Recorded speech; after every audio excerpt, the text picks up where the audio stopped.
Lavais Dalet.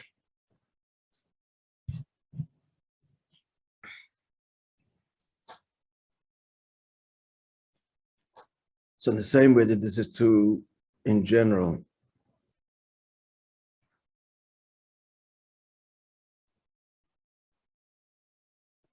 two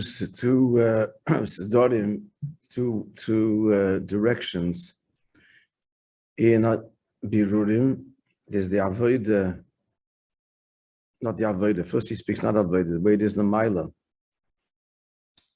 There's the Gilim Mila Mile Lamata.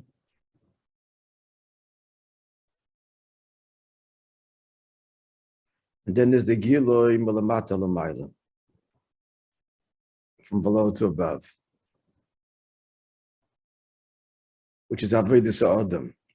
Then he adds now in Leis Daled that in Avodas Adam itself, there's also not just the Avodah, obviously it's Milamata Lamaila, man reaching out to God and refining ourselves from below to above, starting with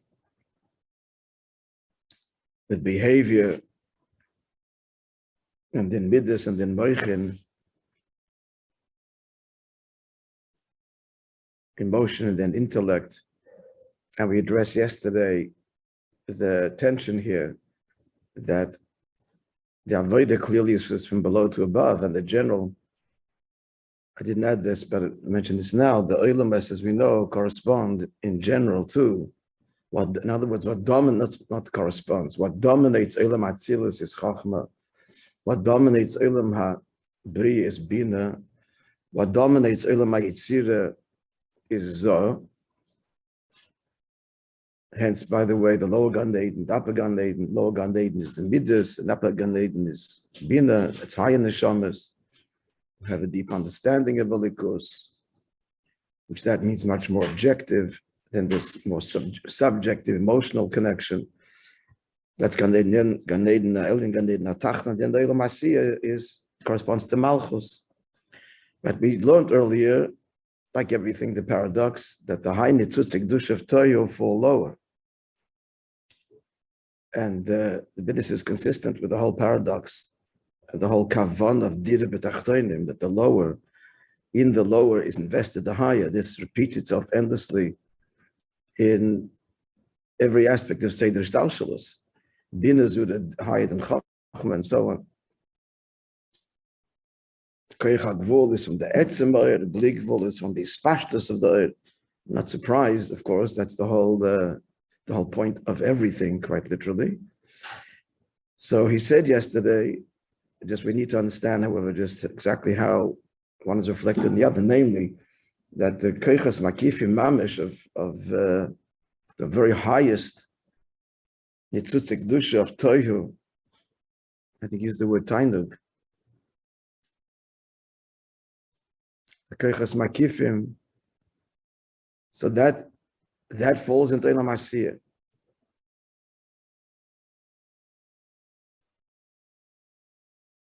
That falls into Elam Asiyah. So Elam Asiyah is usually associated with, as I mentioned, Malchus and Maisa, that's what it is.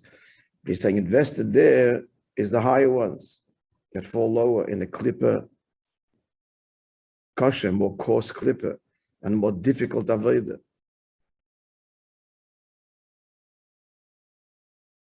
Also tzarich iyun, more difficult. Maisa b'pel is easier than to refine midas and seichel. These are not, big questions, but they just need further elaboration. We did say yesterday that the inherent sovereign value of the human being is just very being, his very existence. That's basically Elam Asiyah. Not his intellect, his emotion, just his physical presence. Therein lies his essential value, and ultimately our essential value is that we contribute essentially to Dira B'tachtonim through our actions. Whatever, you can approach it from many perspectives and reconcile the paradoxes, but we're just pointing it out. The mind is not addressing it, just stating what it states. Just revisiting that for a few moments. Now back to Isdalad. So in Avodas Adam itself, there's the two Eifane Abir, and he said, what are they? There's the Avodah Mitzad Neshama. Simply means, actually goes on to say later, it's Torah mitzvahs. Okay, he'll spell that out later and more in Avodah, but now in general terms, there's the Avodah of the Neshama, and then there's the Avodah Mitzad, where a person engages his guf and nefesh habahamis. That's what we're up to. And that's a primis de kebir. V'inyan be'etzer up to v'inyan b'zeh. Right? Just below the number 23. That requires islapshus, engagement, not once in a while, but period.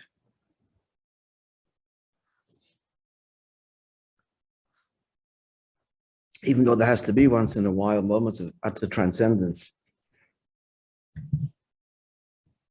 escape in quotation. But that rotzi has to be amanos for the shuv, like we know the maamer of the Daled Shenichnas of the Paradise. I think I told you there's a chiddush of our generation. In Chabad, it's probably the 70s, maybe the 60s. So the bottom line was that they were verbringing every Shabbos the Chevra and coming home very late or not coming home at all. The shorter Shabbosim, staying till Mincha and another Shabbat, whatever. Apparently someone had written in to the Rebbe about this, but at any rate, I'm pretty sure it was the Shleimah Chaim, the Mashpia that got the letter, or if it was maybe addressed to the Vada Chabad. It's worthwhile seeing the letter. The Nekuda letter is that the Rebbe shows this behavior. He negates this conduct. On the one hand, he says it is true that from time to time there has to be kule rotzoi, kule lashem. In other words, from time to time, if I bring in, that is, we don't look at the clock and he's there. But that's only mizman desman. The ikar avodah is the slapshus. The fabring, you don't say not the fabring, but it should be brief. And adrabah, here's the ikar of the letter: go home and fabring with your wife and children. This is Deir Hashvi. Deir Hashishi, certainly the early generations read about stories of Chassidim who came to the Yoshin estate for 3 months, 3 years, 7 years. You often wonder what was the wife and kids. The answer is that that was the avodah then. The avodah then had to be rotzei mamish oir. Now it's hamshachas ha'atzmus. Now the avodah is shuv, so the avodah now is to engage, which is why in our program, the Gimel Tammuz, that it's easier for me begashmis, but the idea also was that part of the day people should be fabring with the families, and that should be a big part of the avodah. Certainly now in the summer here in MTC, we can be makayim both properly, not to be yaitze, but properly. Fabring and then go back with the respective families. At any rate, so that's the avodah shuv, and one expression of it. So we're up to v'inyan b'zeh.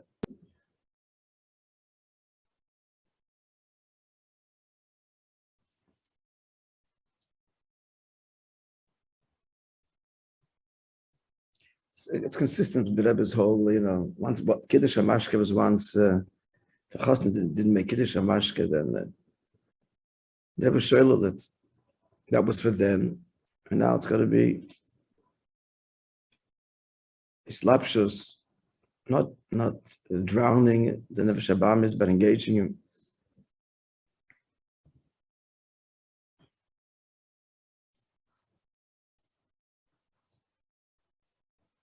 The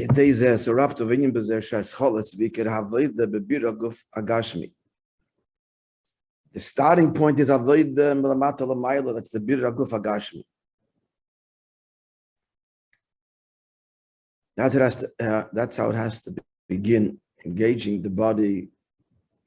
When you days in nasa bir bechlolus ishtalshalos, this elevates all ishtalshalos commercial abinyan, like a building should sichim l'chaskei mitachtisei dafke. You have to strengthen it from its foundation, from its lower part. Sometimes it brings This is not the muscle of the lever. The lever is when it lifts something, you have to lift it from the bottom rather than pull it from the top, which could cause the top to just separate. But here he's saying to strengthen. Interesting. In order to effect that the body should be completely refined. It's through dealing with the nefesh habahamis. So he's saying it's not just the action only, but the nefesh habahamis, iskafia, and so on, all of these things that engage the animal soul. Like explained elsewhere, the milus biru Shamban al biru the Shamban. So Shamban is Yudke Vavke spelled with a hey. The filling letters is hey. The hey is spelled with hey. And that yields a gematria of 52. That's Malchus. So what's Malchus? Malchus is Melamata Lamayla. Malchus is the recipient. Malchus is the recipient that receives and then as a consequence becomes response. So the focus, so there he explains the mile of the birur of Shamban al birur the Shamban, which is what we're talking about. The birur that comes Melamata Lamayla.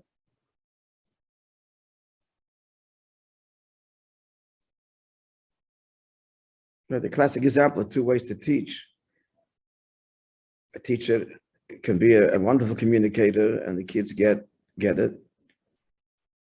That's Shema. And then the teacher gives the skills and the subject matter that the students have to explore and write up about. And that's Shamban. Now, obviously, the sudden is that they're not going to use the language that the teacher uses. They won't have the clarity in that sense. I won't say clarity, but they won't have the elegance, the finesse. But it's their language and their discovery, and it's going to last a lot longer. They take ownership of it. So that's the Mile of Shamban of Shema. The true refinement has to be Shamban Dafke, which slash is Malchus, Shechina, Knesset Yisrael. It's all layers of the recipient. A fascinating proof is the following. We need a hichacha. We need a proof. Why do you need a proof? It's very logical that if it's coming from below, it's going to be a more perfect refinement. Nonetheless, Siddur brings a chacha. It could be because Pashat in Beruchnis or in Yonim, you need to prove this because there's a resistance of the matter. Give me, take me, elevate me. No, so Torah itself has to say that it doesn't go like that. So what's the raya? Moishe Vehoyo, Moishe and Eliyo. Sheshneim by neshamas dema. Both of them were neshamas of ma, which means neshamas of Atzilas, Chachma, so. Elisha Moishe ma dema. Moishe within ma was ma dema, pure mashpia. Vehoyo b'chinas ban dema, and Eliyo is in ma. This is the shilov. All the names are interwoven. Eliyo has this aspect of the makabel. So what do we see? So on the one hand, he's lower. Yet, what happened in the end, in the passing of the world to their guf? He refined his body to such extent that he ascended in a storm that's described in the pasuk heavenward. The guf was so refined that it entered into spirit. It merged with the ruchnis. He was buried. Buried means the body was returned to the earth. We don't know where it is, so it's a very elevated space, a place higher than our knowledge, but still, he was buried. This is bringing out the Mile of Vehoyo over Moshe Rabbeinu, that the true birur zichus are these slapshot to Shamban dafke. Looking at Eliyahu's history and his life, you see how he engaged and challenged and went on missions to the Malchi Yisrael. It's a very engaging life with where Yidden were holding, as opposed to the lawgiver Mile Lamata, which is Moishe Rabbeinu's role.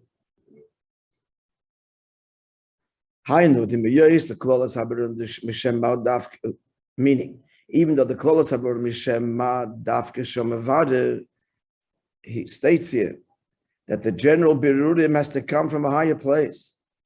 That's colorless haberim. It's got to. That's the empowerment. The empowerment comes milamayla. He's saying.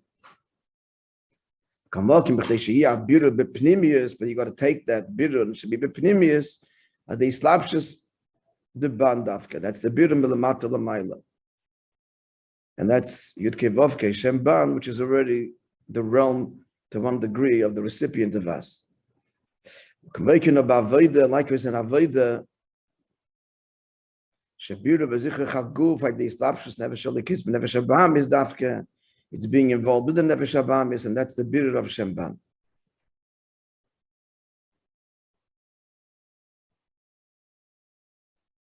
Kitzorach further, because it seems that mitzad l'mayla, not even Avodas Adam, there are these two berurim. There's times where the Eivishter reveals his expression with kevavke and Shamban. So there's that birur that happens, as it were, like Shabbos, Yom Tov. I just don't want to guess, but I'm sure it's associated with that, because he's saying, and likewise Avodas Adam. There's the birur mitzad the shemus, and there's the birur mitzad Avodah, which parallels the shemus, but there is the shemus, that divine interaction mitzad l'mayla.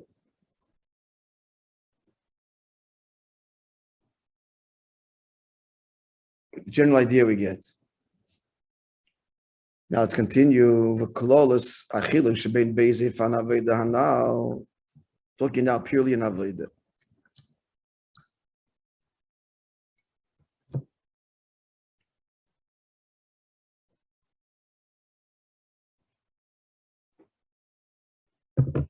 Another one, just to go back to the point I just mentioned. You look at the Kabbalah Sidurim. So the Kabbalah Sidurim, when Yukevavke is mentioned, they point out what the milah is in each one. They're not the same. So this is all mitzad the psukim. It's all part of, even though it's tefillah, composed. Batilim is quasi Torah, quasi tefillah. It's part of Torah, part of Tanakh, but it's also tefillah. It's the bridge. But at any rate, I'm saying that there is mitzad Torah, chlolos, also Shamban. There is these hamshachas and interactions that are mitzad l'mayla, and even l'mayla gufa, milamata l'mayla.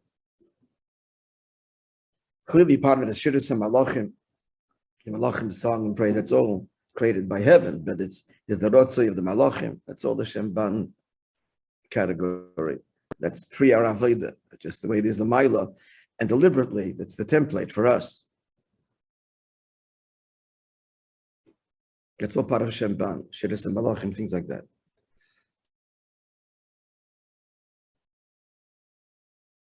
Shabbos, Yontif, Shabbos Gufa, there's 3 stages.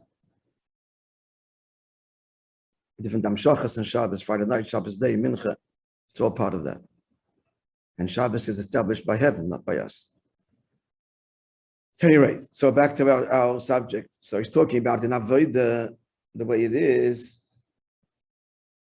In Avodah Sa'odam, so and the general distinction, which we said now, is mitzad the neshama, mitzad the guf, and never shabam is. So this distinction, refinement from above to below, below to above, top down, or down up. This is the same general distinction between the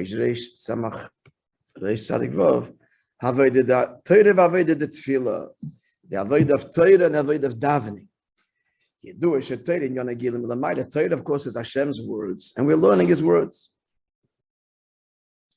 It's a revelation from above to below. From a Chazal, Shedivrei Torah, and the Gemara says that an impure person can learn Torah as opposed to davening. Nowadays he can, but Ezra was Masaka not. Shedivrei Torah in Mekablin Tumah, because the words of Torah never are susceptible to impurity because they come from above, and like fire can't become impure. My words are like fire, says Hashem. So like fire is not subject to impurity. Water is, of course, but fire is not. So too, Torah is not. Why? Because Torah remains forever in the world of Torah. Torah does not, it talks about the world, but it doesn't engage. It's not in the world. Mitzvahs are the world. Tefillah is the world. Tefillah is the Jew reaching out to God with his needs and at a simple level. Why does he have needs? Because he's in Elam Hazard, that's why he has needs. And that's what he's praying about. So Tefillah is mitzad damata.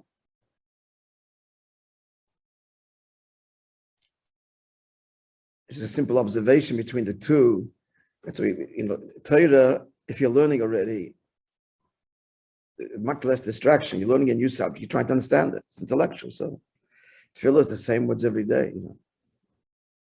You're not learning something new. So it's much more engaging. It requires much more discipline to daven than to learn.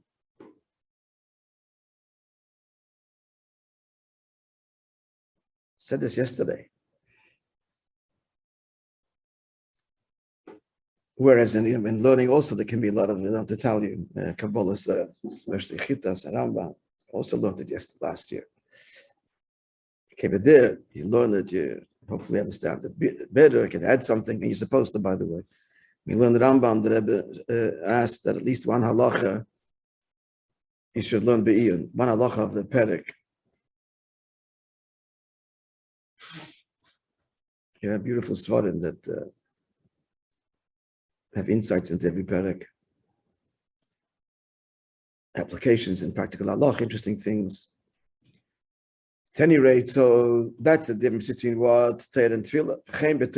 In Torah itself, also there is Mile of Shamban and from above to below, below to above, and that is in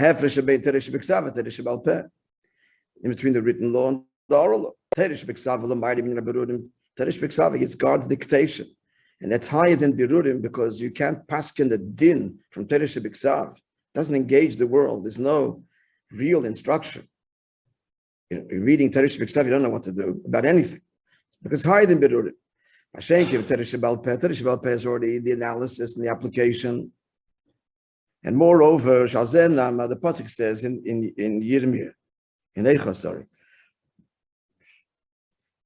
composed by Yirmiyahu. So the pasuk says, he placed me in darkness. Says the Gemara is Talmud Shel Bavel. That's Talmud Bavli. Talmud Bavli's darkness till on the conclusion is arrived. It's the whole toil to discover the final ruling in the application and questions and contradictions and the minna and so on. So that is Malamata Lamaila. That's engagement from the Yid, the Bezdin Shamata, the Yid himself down here. Moreover, and in general, this difference from above to below to above is the difference between Galya the Torah Pnimis at the bigger picture. It's the difference between Nigla in general and Chassidus and Pnimis HaTorah. Galya the Torah in the revealed dimension of Torah Nigla when you have that's the avodah of bricks, of rather mortar and bricks, which is an allusion to Kal v'chayim levenim libon hilchasa. Kal v'chayim, right, from an argument from what's in Latin? It's called a foriota, F-O-R. There you go. Lawyers will tell us. Lawyers and judges. How do you say it? A fortiori. A fortiori. I've never pronounced it. I've just seen it on the page. Never even tried to pronounce it.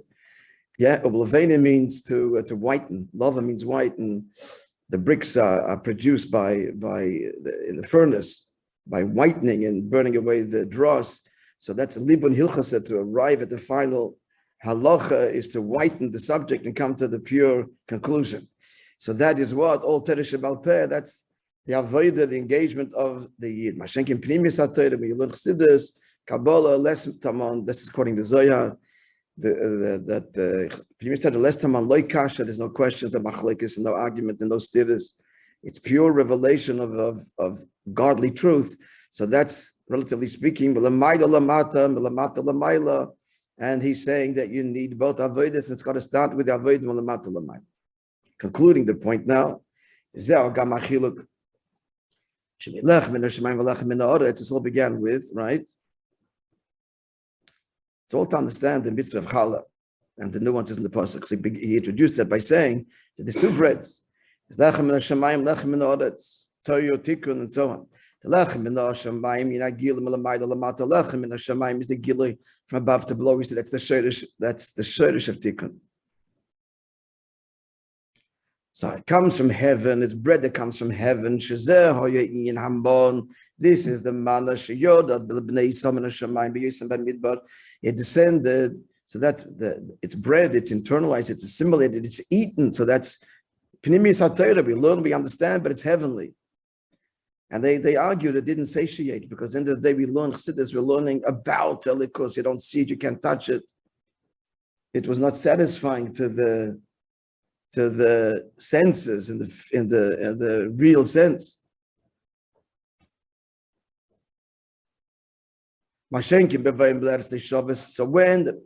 So this sustained them where this belongs. This belongs in the midbar. The midbar altogether was disengagement. The midbar altogether was the avodah mitzad, the Mile, the Birur Shema, etc.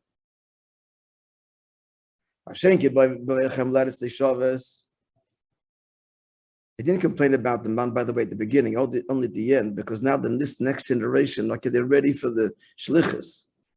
They're ready for the real engagement. So the complaint actually was indicative of the readiness for the avodah milamata lamayla. It's 40 years into it. When they came into the settled land, then the man stopped. And that's when it began, bread from the earth, which is throughout avodah. He's going to explain it in the next verse. I see him just looking ahead, the plowing and the seeding in Baruchnius, what all that means. At least some of the major components of producing earthly bread. This is created through man's toil, work and toil, and all of the details of the Charish Zriya, plowing and seeding. The Tana enumerates Masechta Shabbos b'Sidur de Pas.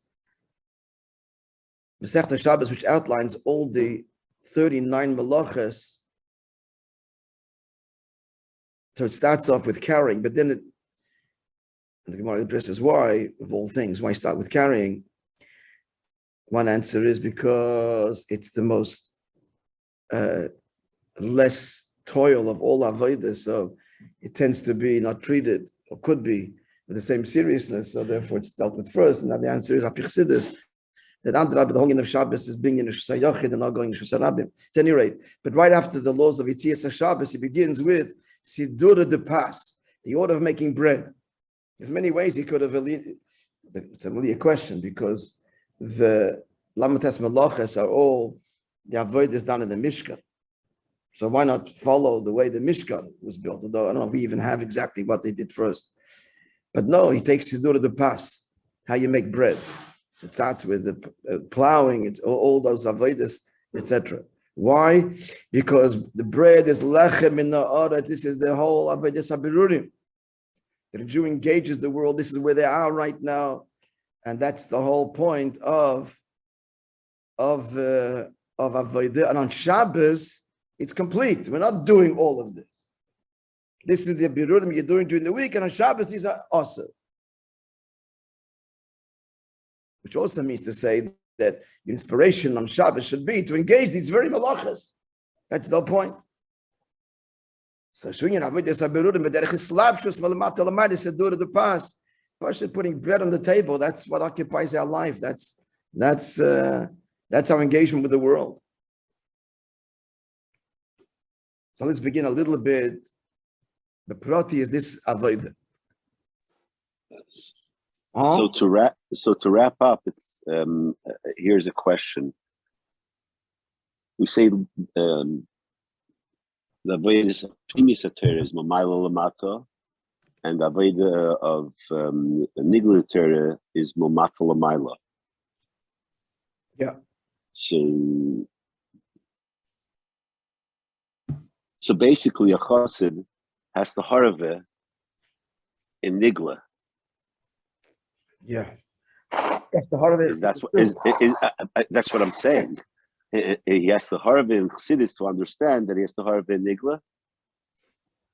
Yeah. I mean, the natural, b'diuk the point. The natural, chassidus is like a roadside. So the natural tendency is, what do you just need Nigla for? Tell me what to do and I'll do it. Learn. Chassidus, learn about the Eivish. That's the roadside. That's the Dal Shichnas of the Pardes in a one-way trip. It has to be, like you just said, that Adarabah, the learning of Chassidus should bring to, and that's a Haravanya, Poshet in Nigla, to engage in Nefesh Bahamis, Akash and the Teretz, and it's 100%. Like they say, they used to say. I mean, it's as a chassid is that as when I learned Chassidus, you should see that he's a Baki in Nigla, Bal Nigla, etc.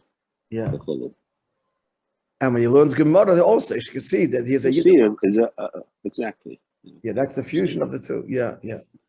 That's just want to make sure that's where I'm Yeah. Good point. All right, today.